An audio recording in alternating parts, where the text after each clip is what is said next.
everyone. This is day 2 of Jamdani Weaves, and I am delighted to say that I have a very special guest with me today, Mr. Saiful Islam. Now, he's somebody who spent a career entirely in the corporate world for many, many years. And now he's working as the managing director of an organization called Majority World, based out of London. It's what he does by way of his so-called day job. But he's been an amazing, enthusiast in muslins. First of all, very warm welcome to you, Mr. Islam. And Thank you very much. rather than say it myself, I'd like you to tell us a little bit about your journey and how you accidentally fell into muslins in your own words. Thank you. Thank you for this opportunity. You're very right about the fact that I had a previous life and a long one in the corporate world. I left that approximately about 7 years ago. And I, at that time, had the feeling that it would be better if I could contribute in some form or the other towards the smaller, more activist organizations, because they didn't have the benefit of the larger resources that come with a bigger corporation. So I joined DRIC, and that was approximately 7 years ago. In 2013, near the end of it, an organization which is based around London, Stepney Trust, came to me and said that they had actually done an exhibition on muslin, and whether they could take our contacts through DRIC in Bangladesh and hold that same exhibition over there. I knew very little about muslin, to be quite honest, as you have said, and I knew that it was a very famous fabric which had been lost. So I wanted to see the fabric, and they said the fabric wasn't available. It was only available in the museums within the UK and in some other museums. So I said, all right, then where are the people? And they said, the people don't weave it anymore. I said, okay, where's the cotton? And they said, well, the cotton's extinct. So I was like, what exactly is this exhibition going to be about? And they said, well, we have got some replicas and we've got some photographs. I went to DRIC in early 2014, and I gave the idea to our team over there, who welcomed the concept of muslin sort of coming back home to roost. But they were also skeptical that that people would be enthused by seeing some photographs, because in this day of internet and so on, you can easily go online and see a lot of information. I then started to speak with a few of the experts in Bangladesh, such as in the Bangla Academy, the Asian Academy, the Dhaka University, the Oronno, Arong, National Crafts. And I found that there were people who had written articles about it, but there wasn't any kind of an in-depth story behind it. What I did understand is that this is a special cotton plant, which is known as putti karpash. And I'm glad to say that over the years now, a lot of people immediately tell me the name, which around half a dozen years back, it was quite foreign to them. So this putti karpash had grown along the banks of the river Meghna. So on a whim almost, I said, I understand that the plant is not there, but let's just get a feel for the geography. Why was it that it grew over here? Let's collect whatever we can. So we took the paintings of the putti karpash, which are available in Kolkata, as a matter of fact, and which had been created by the English, and we reprinted them as flyers with some information, with a little reward to it. And it took a boat trip, which extended over days and over hundreds of kilometers, because Bangladesh has massive rivers. Even the Meghna is comparatively big in places. And we traveled, stopping at villages, talking with people, distributing flyers, collecting samples of whatever cotton plant there was, taking photographs. And I think in essence, this was a journey where we rediscovered the soul of muslin and not the body of it, because people remembered it in many ways. And especially, I must say, Shostri, that in terms of the Hindu community, they had a better memory of it, because Hindus are drawn to the fabric because the Brahmins use it or used it as the poita, the thread that they wear around the neck. And sometimes even the wick of the lamp was made from this one, because it had a significance to them. I think to Muslims, it was more a luxury item. It was more an item of, gifts and power and privilege. Okay. Whereas to the Hindus, it had a connection, as often it does, to a more spiritual almost sense, okay, or a reverence, let's say, towards it. So we collected these stories, we met Hindus, Muslims, other weavers, and we came back feeling that this belonged to us, but it was something where the story had been covered by layers of dust, and perhaps we'd taken only a peek at it.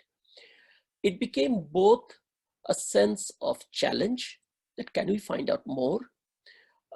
It became a sense of, let's say, retrieval, in the sense that can we not only find out more, but make the connection from the legend to the land, okay? So can we take a story and can we anchor it, okay, to its original place, okay? Can we also tell it in a way which stands up to both the emotional side of a person, i.e. makes them excited about the fact that we had an identity that the world really craved, and at the same time put facts behind that? Because it's no use just simply spinning a Alibaba and the 40 Thieves kind of a story. It's about also facts like where is the plant, where are the weavers, what does the cloth actually feel like, what is the value of it, so on and so forth. So in that sense, we went now on a second trip, which is down south, and that's Borishal, and the rivers get bigger, wider, more dangerous. We had a few narrow shaves, but we came back feeling energized, exhausted, but energized. And the team said, if there was more to go on, then perhaps we could do something. And from those kind of beginnings, we then went into the next stages of actually doing solid research, you could say, as far as possible. I mean, we collected approximately 100 books. Some books had only a line on muslin, and some books had pages on it. But whatever books that they were, went to libraries, museums, spoke with other people. There were some great people who actually helped me. And from that, it slowly started to take shape. So somewhere it all started to come together. Other people got on board. And when you see the enthusiasm of people across borders, whether it is India, whether it was Turkey, whether it was France, the reception that you get, and when you become responsible almost for reenacting something, you then wish to do the best you can. And we tried. And I think you've done a wonderful job for many of us. You've made our lives simpler by Thank you. by this seminal work, which Thank makes you. it so much easier for so many of us to ensure that we get the right information about muslin, which is incredibly important because, unfortunately, while on one hand it may be wonderful to talk about the romantic notion of being able to recreate a fabric that existed, or to be able to, put together the story about how it came to be. But at the same time, one also has to be mindful of the fact that today it is an oft abused term, simply because there is this, twofold notions associated with muslin. One, that it's very exotic, and two, that it is consequently very expensive. And unfortunately, a large number of unscrupulous sellers, in order to be able to command high prices for for their offerings, tag them as muslin. And so I think it's important for, a discerning buyer, for a discerning consumer, to be able to understand what muslin is at the very fundamental level. What is muslin? So no better person than you to educate them. Thank you. You held up the book, which is, thank you for that. As a matter of fact, that approximately 250-page book was also converted into this, which is a kind of a comic book, all right? And that's only about 24 pages, and that's full of, graphics, the way that children like it. And the intention of it was that it's well and good for us, or for me in particular, my generation, to understand what is muslin, because we have sort of come back to this story, but it's very important for future generations to know about it.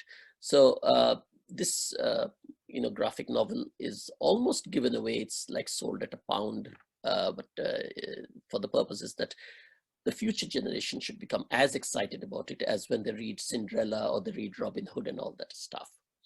The book is called Our Story, mainly because there was a beautiful book published about 3 years earlier by Sonia Ashmore. And her book, Muslin, deals in a sense with the almost the Western side of it, how they perceived it and the collections that they have. It's a beautiful book.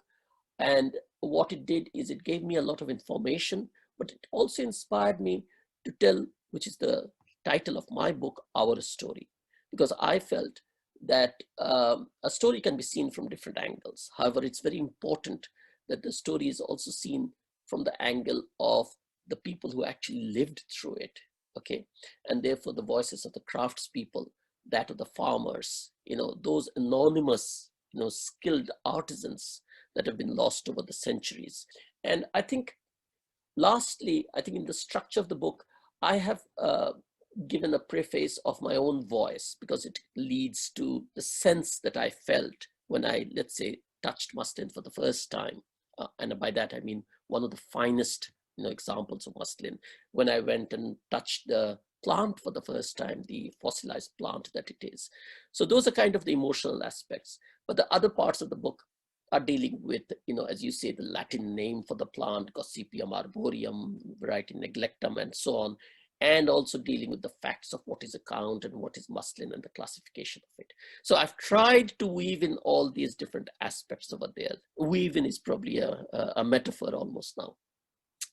You asked about the classification of muslin, which is dealt with in the book, and you're absolutely right that for many people it is exotic and expensive. And let us be very clear right from the very beginning that muslin was never for the masses, as we say. Okay, I don't mean it in any sense derogatory, but the simple fact was that the volume that was made of this was extremely low. And to give you an idea about it, muslin's cotton, which was grown only on approximately 40 kilometers of land near the Meghna, okay, and grew twice, was a very small yielding fiber. So there was a summer crop, which was the rain crop. There was a winter crop. Now, both of them from the Putti Karpash used to give the cotton that was used for muslin. But it was the winter crop, which was the even shorter fiber than the summer crop. And it was the fiber that was closest to the seed, which is the shortest fiber within the fibers, that was taken for the best muslin.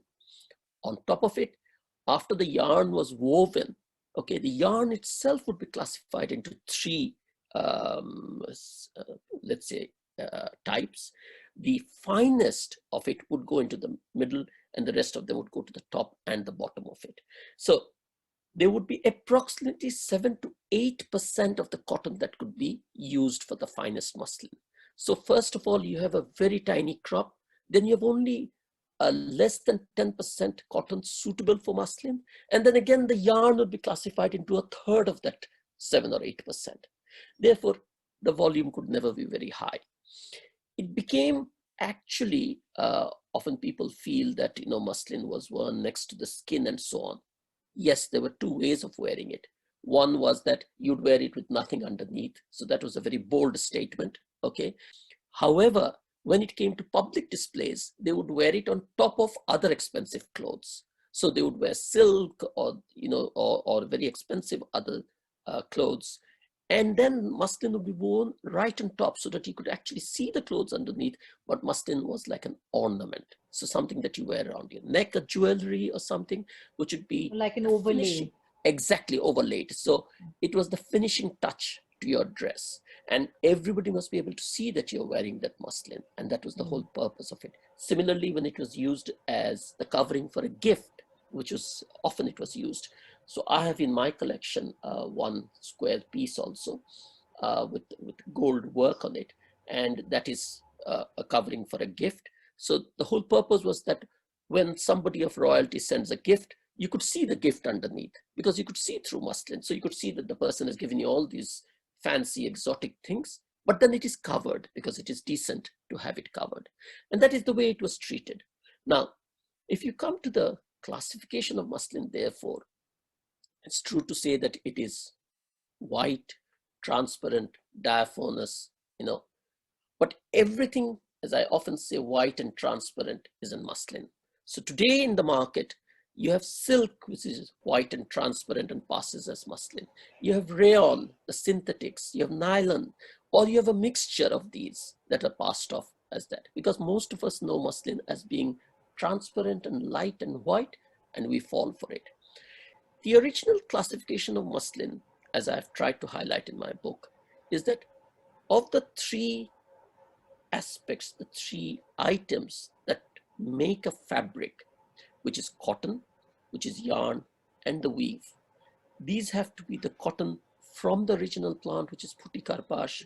This has to be the yarn, which is hand spun on the charka, and which is hand woven on the loom.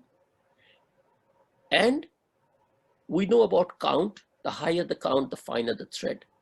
Today, what most people are wearing, including myself or yourself, we are in the region of about 60 to 80 count. Rarely does it go higher. When we started, at least it didn't. Muslin started from 250 count. So anything above 250 was generally accepted as creeping into muslin territory.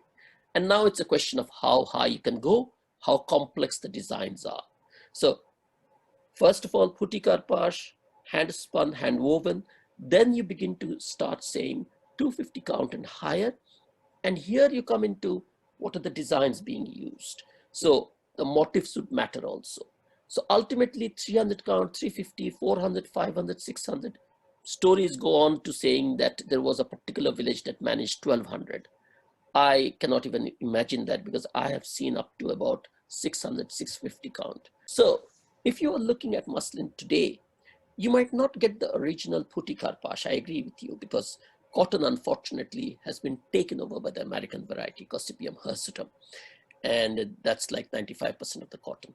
But at least if you can use near to hand spun yarn, which is still produced in India, especially on the amber charka, which I call hand milled, but even then, and if you are in the region of 300 and 350 or 250 plus yarn, and it is hand woven, then you are within that muslin band. Okay, not the original cotton, but you're at least within the 250, 300, and you're on the handloom. You can do that, you can get away with it. But nothing which has got synthetics in it or silk in it should be accepted as muslin. Certainly. That's the way it is. In fact, I've talked to a lot of experts and also authentic and I would say ethical designers who work with very high count cotton, who work in the 200 to 50 range. But like I, for example, own sarees from West Bengal, spun in West Bengal, which have never been sold to me as muslin, because although they are 200 or 250 count, everyone recognizes the fact that it isn't enough to just have a high count cotton for it to be categorized as muslin. And like you said, for example, a large part of the muslin weaving was something that was entirely hand woven, and amber charka does not qualify. So a lot of what is produced in West Bengal today, even as hand woven, is actually amber charka woven.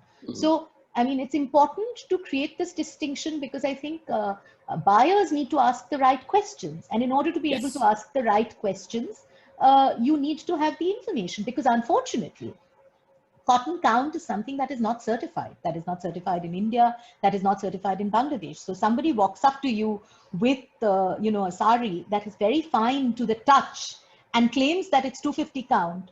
I don't think that an ordinary consumer is going to be able to tell the difference and to actually know whether it's 200 count or 250 count. And therefore, I feel that it is far more important for buyers to identify the count without trying to categorize it as muslin. That actually, I mean, in terms of count, only thing, sorry to butt in over here, is that count is in two ways. One is that you take a square inch of the fabric and you can count the number of threads within it, which is possible. And therefore, if you have 100 by 100, you can say, okay, here is a 200 one. The other one is actually to take, 1,000 meters of it and to weigh it, which is the exact way to do it, which is very difficult to take out one of these. Okay. I often find, because exactly, the last part of it is that you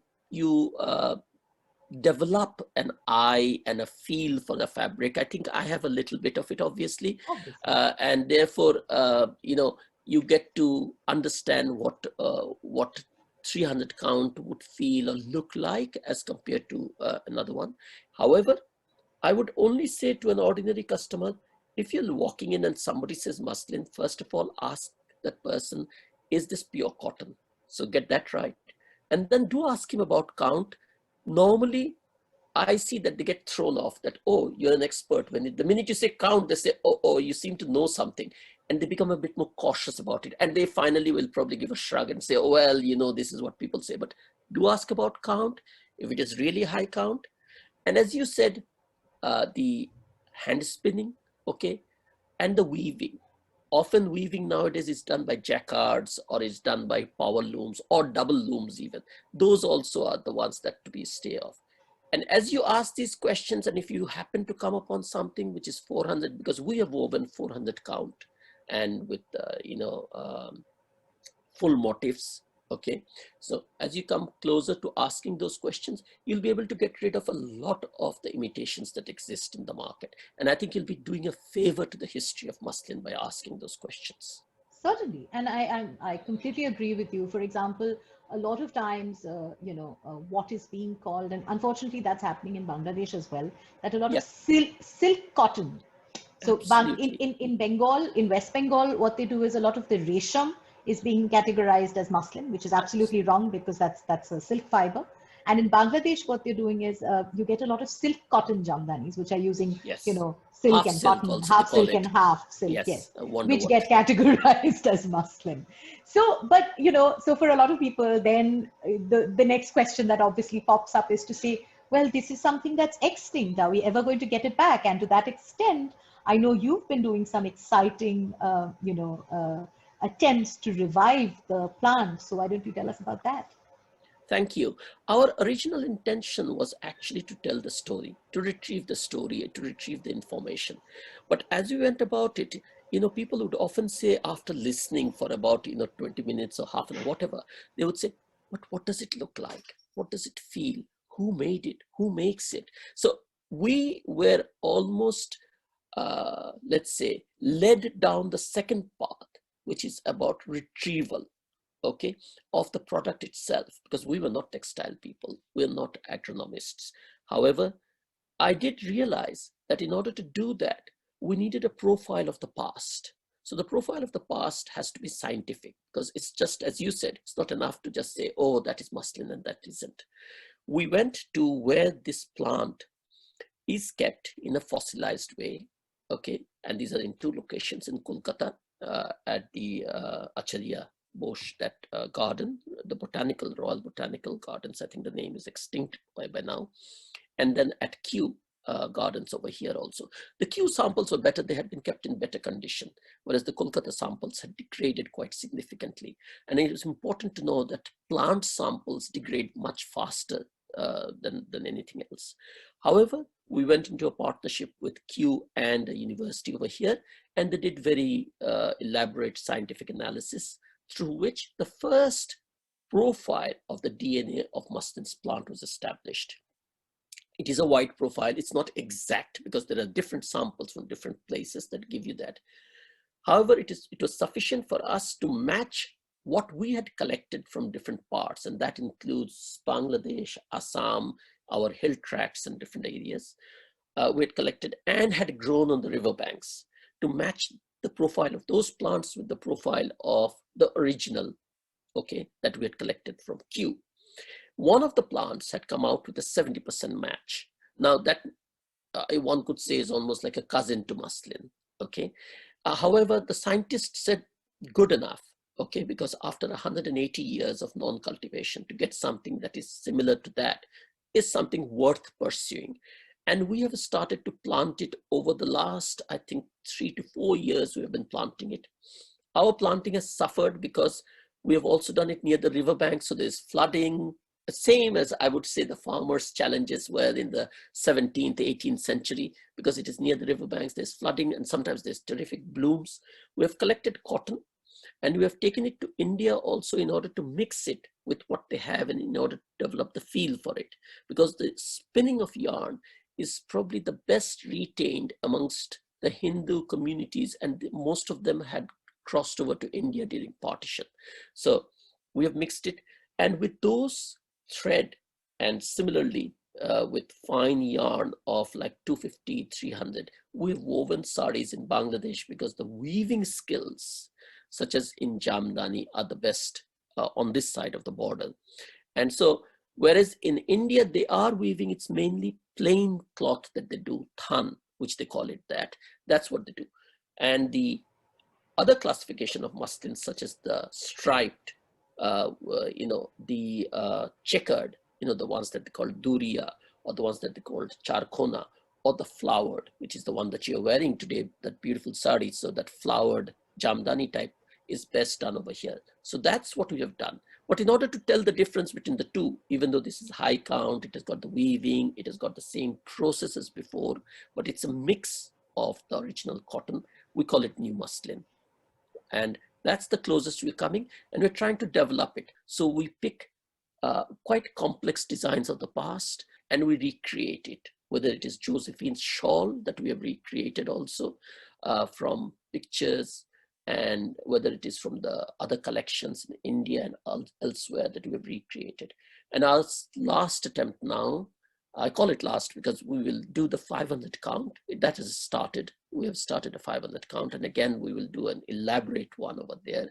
And I think we will stop at 500 count, having established that we can go from 80 or whatever we were to 200, 250, 300, 350, 400 to 500 count. It's actually fascinating because I think one of the biggest takeaways from this is, if anything, the Jamdani Muslin initiative actually would work out best if both our countries could collaborate, because that is what it was about, undivided Bengal. This is something that stems from undivided Bengal, and you need both pieces of the puzzle to come together in order to be able to truly preserve it well in the future. The Than that you were talking about brought back memories of my grandmother, who, was very strict about her Hindu widowhood. We've always been a very modern family otherwise, but this was something that my grandmother was very particular about. And, the muslin or the Than that she would wear. And after a point, as she grew older and very frail, she used to tell me that she couldn't possibly wear any other sari because it was so lightweight.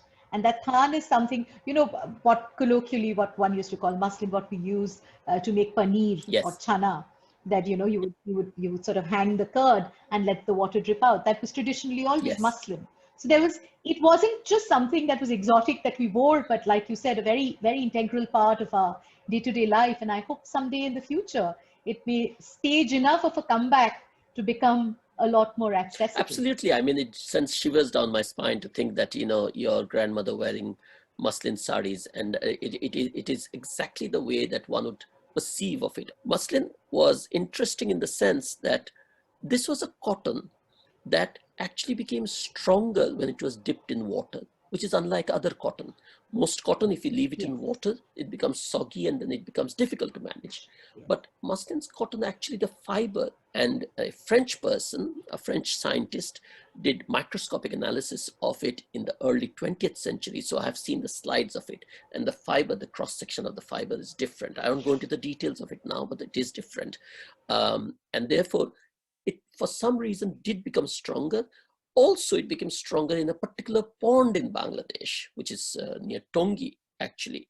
And therefore, the muslin would be taken to that pond. I think the iron content, whatever content of that water was different. The pond isn't there, so we haven't been able to establish that exactly. So when you say it was used for cheese, it could be. I mean, for the exhibition that we had, I was gifted with my only muslin Punjabi, which I thought it was given to a lot of other people. I only have one. And I still have it to this day, because initially when I wore it, I said, this won't last me more than probably a month of wearing. But it has lasted for approximately about 5 or 6 years of occasional wearing. So it is, while it is delicate, it is not frail. Okay, it has to be kept well. It's delicate, but it's not frail exactly. It's the process of muslin, and I think it's in my book.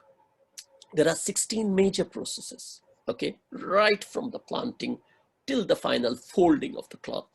And 16 of these processes were carried out by 16 different classes, which were subdivided according to religion, caste, gender, age, and skill. So these 5 or 6 subdivisions would do it. and then their knowledge would be passed on in a hereditary manner. So for example, there was one particular class of Muslims who were the darners. So they would fix a cloth, and they had the ability. Now you can imagine that in a muslin cloth where the, the thread has gone past, okay, the warp, and it goes over 100,000 times, that they could take a thread along the length of the sari, which was, they felt was of imperfect quality. They would take it out of the sari and they'd put back a new thread inside the length of the sari through every single thread. Now, this was something that only they could do in a particular, I think there was about 2 villages which did that. These bonds of artisanship, these circles of creativity, okay, were shattered through political events, some man-made, okay, and some natural. Natural ones I'll come to first are like famine would drive some people away. The man-made ones in ancient times, sometimes kings would even gift a very good craftsperson to another king. And that guy would go elsewhere and start the same tradition. And then you have like 200 years later, somebody would say, hang on a second, our Banarasi silk is also being woven over here. It's not only in Banaras. It's because craftsmen had been transplanted.